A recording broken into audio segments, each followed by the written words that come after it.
So I've just gently ascended the foot of Highdown Hill today. There's an old bunker over there, and that was Stern's nightclub, a major centre for UK rave culture in the south of England during the late 80s and early 90s.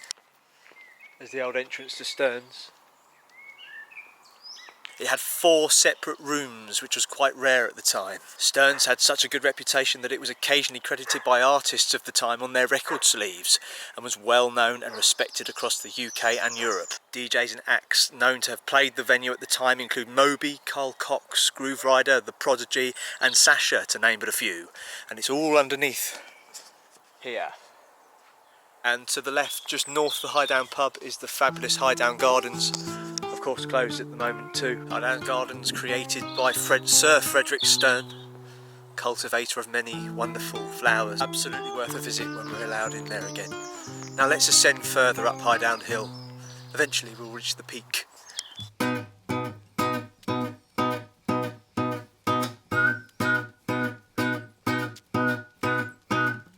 Across the fields of wheat on summer days, getting lost among the fields of maize. This is the grave of John Oliver, not the English comedian who's made it big in the States, who was a local miller.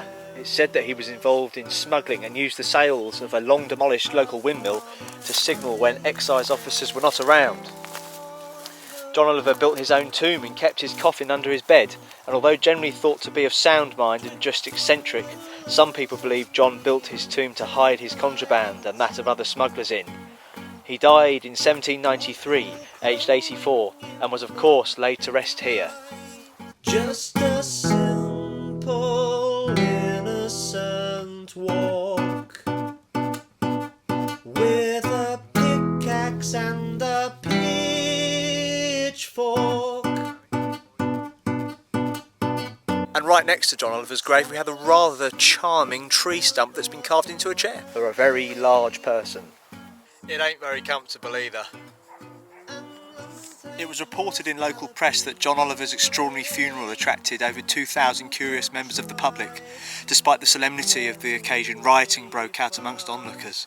It is said that his coffin was painted white and was drawn to his tomb by 8 ladies dressed in white robes.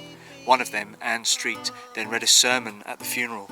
One report also suggested that John Oliver was a man of good character and a liberal benefactor to the poor in his neighbourhood.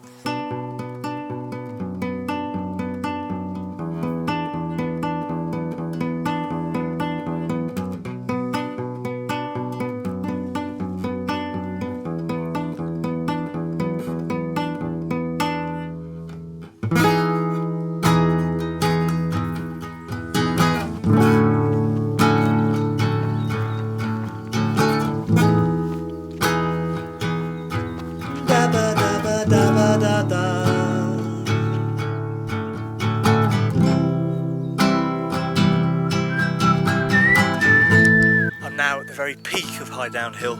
Fascinatingly, in 1892, during a tree planting exercise at the summit, a Saxon burial ground was found containing 86 graves. The remains found were mostly younger males, which has led archaeologists to believe it could have been a burial ground for warriors who died during the Saxon invasion. I'm surprised the Stern's nightclub didn't wake any of them up. Every midsummer's night the Sompting village Morris dancers dance the sundown on top of the hill. And this, right here, looks like a good spot for me to stop and eat my dinner sandwich.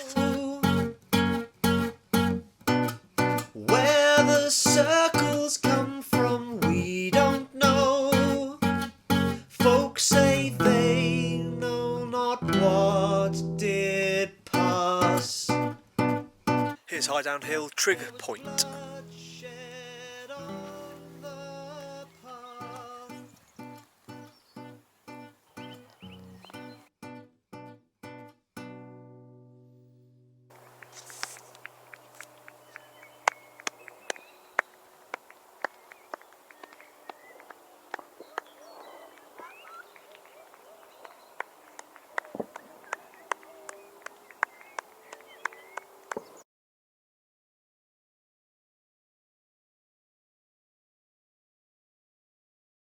And as I was up here, it was 8 PM on a Thursday, so the whole nation was clapping the NHS during lockdown. I could hear fireworks and people banging pots and pans and people cheering, and there's a few people up here who were clapping as well. That was really quite a memorable moment.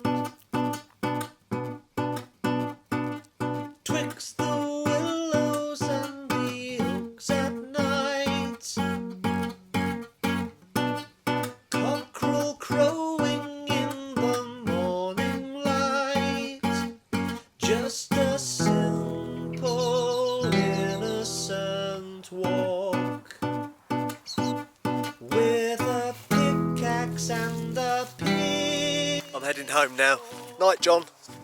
And so endeth our little sunset trip up Highdown Hill. Hope you enjoyed. Bye, cherubs. On all day, an untamed horse galloping away. You can try to get away fast, 'cause a spell has shown